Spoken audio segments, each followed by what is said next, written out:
Welcome to the Coin Bureau Weekly News Roundup. My name is Jessica. And my name is Guy. Here are the top stories in crypto this week.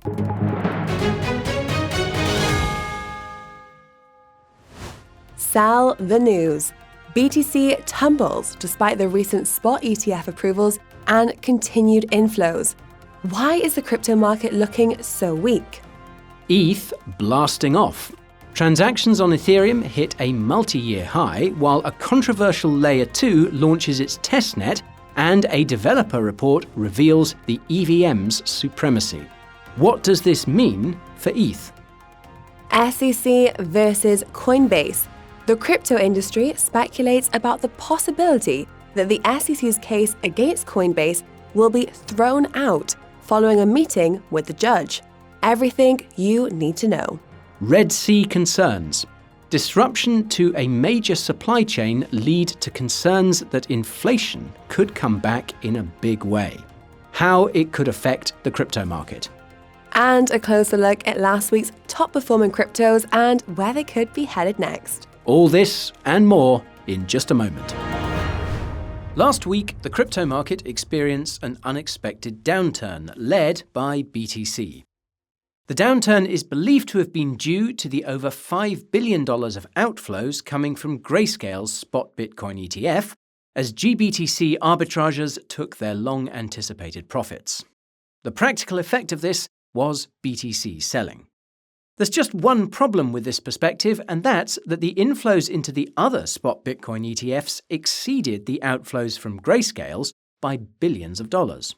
Logically, this should have caused BTC's price to rise, not fall. However, this assumes that GBTC arbitrageurs are the only sellers in this equation. Bloomberg ETF analyst Eric Balchunas revealed in a recent interview that the selling pressure following the spot Bitcoin ETFs appears to have come from BTC whales. This is consistent with what can be seen on whale transaction trackers like Whale Alert, where billions of dollars of BTC are being sent to exchanges. Meanwhile, on Wall Street, the interest in BTC and crypto reportedly continues to grow. The only reason this hasn't translated to more inflows into the spot Bitcoin ETFs yet is because it takes time for asset managers and investment advisors to do due diligence on new ETFs and then offer them to clients.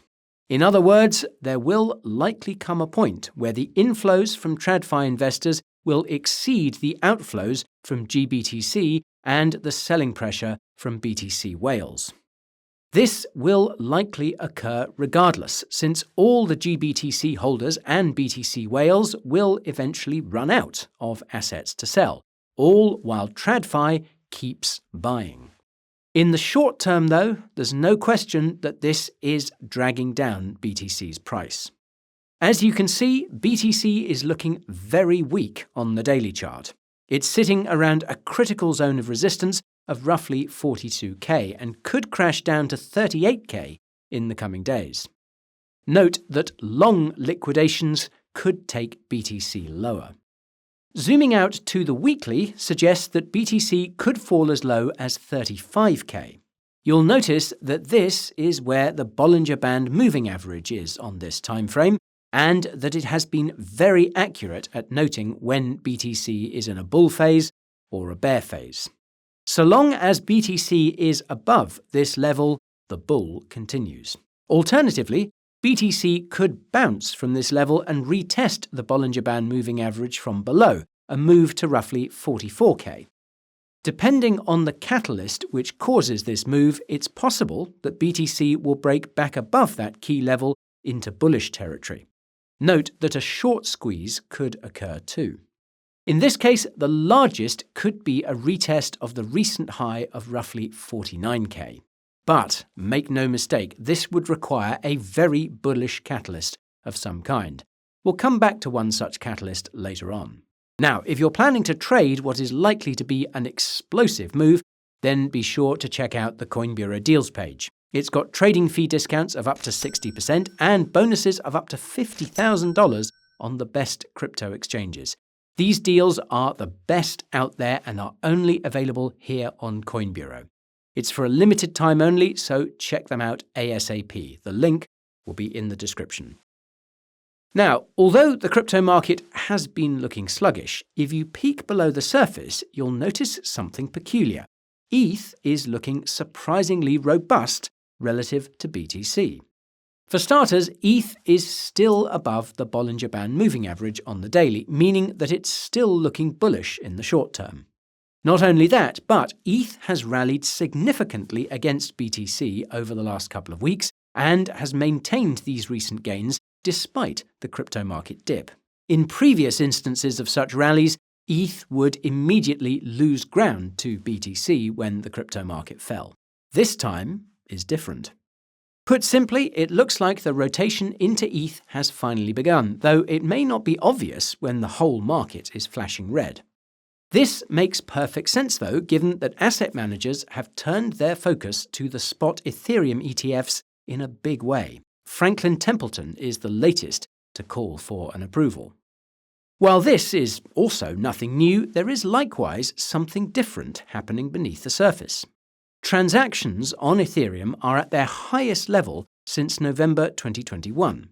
To put things into perspective, November 2021 was the top of the last crypto bull market.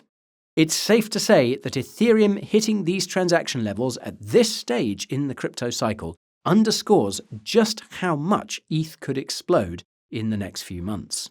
In fact, Coinbase says that ETH will have a breakout year due to the Dencun upgrade, whose first testnet recently experienced some issues. If you watched our recent Ethereum update, you'll know we actually predicted that Ethereum could experience additional technical gremlins. Fortunately, the Dencun issues only occurred on testnet, which is to be expected. That's why they have testnets, after all. Unfortunately, Ethereum could face additional challenges and risks in the near term. The elephant in the room here is Blast, the controversial Ethereum Layer 2 that's currently in development, which also launched its testnet last week. To bring you up to speed, Blast is a Layer 2 that's accumulated over $1.3 billion in assets, mostly ETH, which is being staked through Lido Finance. The reason why Blast has been so controversial is mainly because it managed to attract so much total value locked despite not having developed anything, allegedly. To add insult to injury, it was only after a few weeks that the Layer 2 announced on Twitter/X that it had begun hiring developers. Anyway, controversies aside, the biggest concern about Blast is the massive amount of Lido-staked ETH that it has accumulated. Were there to be any issues with Blast, such as an exploit or otherwise, this could cause issues for STETH, which could in turn cause issues for Ethereum's DeFi ecosystem and ETH's price. Funnily enough, Blast recently announced its Big Bang competition, which aims to incentivize dApp developers to deploy on its Layer 2 before its launch sometime in late February. It's going to be interesting to see which devs and dApps take Blast up on its offer in the coming weeks. It seems likely that there will be at least a few who do. That's because Electric Capital's recent developer report revealed that 9 out of 10 multi-chain developers work with EVM-compatible blockchains. This highlights just how dominant Ethereum has become in the broader crypto ecosystem. And more importantly, it sets the stage for a scenario where Ethereum and its Layer 2s could take lots of market share away from other EVM chains that were being treated as de facto Layer 2s during the last cycle. Put differently, Ethereum could cement its dominance among smart contract cryptocurrencies. And by the way, if you're enjoying the video so far, be sure to smash that like button to give it a boost. Now, there is one big caveat though, and that's that Ethereum's competitors could soon experience an unprecedented boost. As some of you may have heard, the SEC and Coinbase went to court recently to argue whether the case they're embroiled in should be dismissed, an argument that apparently lasted for almost 5 hours. If you watched our video about the SEC's lawsuit against Coinbase, you'll know that the regulator alleges that some of the cryptos on Coinbase are unregistered securities. It also alleges that Coinbase's staking services constitute unregistered securities offerings. Now, if you watched our video about the ruling in the SEC's case against Ripple, however, you'll know that the judge there ruled that secondary sales of XRP on crypto exchanges do not constitute unregistered securities offerings. This is the main reason why many believe that the SEC's case against Coinbase will be thrown out. But, as I just mentioned, that's just one part of why the SEC sued Coinbase in the first place. There's also the staking services aspect, and this is where Coinbase could face more hurdles. That's because the SEC has precedents of its own. Kraken settled with the SEC over its staking services early last year. Of course, the specifics of Kraken's staking services and Coinbase's staking services are different, but it seems they're still similar enough that they could prevent Coinbase from getting off the hook. This was explained by attorney Sam Enzer in a recent interview with Laura Shin, which is well worth a listen if you have the time. So, this begs the question of when the judge will decide whether to throw out the SEC's case against Coinbase or not. Sam believes that this will happen by the end of Q1, so by the end of March. The bigger question, though, is whether she will decide to throw out the whole case or just parts of it, and this isn't clear yet. Regardless, the judge's decision will likely have a profound impact on the crypto market and the crypto industry. Take a second to consider that if the judge does throw out the case, or even just the part about certain cryptos being securities, this means that the altcoins the SEC is after will be off the hook. Obviously, this would be extremely bullish for all the altcoins that the SEC has claimed are securities, including those in the SEC's lawsuit against Binance. That's just because the judge's decision could likewise be used as a precedent by Binance's lawyers to water down the SEC's allegations. Now, if you're wondering how this all relates to Ethereum, it's because most of the cryptos that the SEC has labelled as securities are so-called Ethereum killers. Throwing out the SEC's case against Coinbase would effectively eliminate the regulatory uncertainty around these cryptos and allow them to grow. And if you watched our recent Solana update, you'll know that institutional investors are reportedly obsessed with that particular crypto project. It stands to reason then that many have been hesitant to invest because of the regulatory uncertainty created by the SEC. Any clarity from the courts could, therefore, allow them to ape in. This would likely evolve into a new wave of investment into the broader altcoin ecosystem, given that secondary sales of every altcoin would theoretically be above board. But let's not get ahead of ourselves just yet.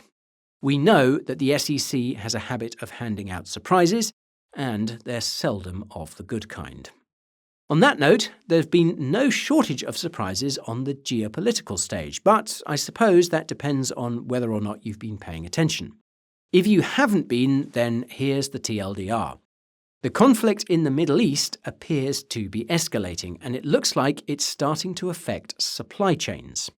Ground zero in this regard has been the Red Sea, where Yemeni rebels, the Houthis, have been seemingly attacking ships at random in protest at the brutal conflict between Israel and Palestine, or so they claim.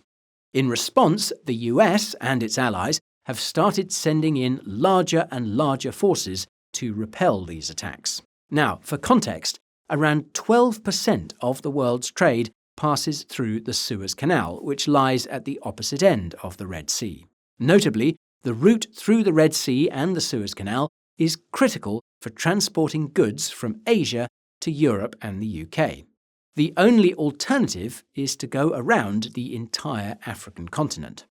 As many news outlets have reported, rerouting trade in this way runs the risk of increasing inflation around the world.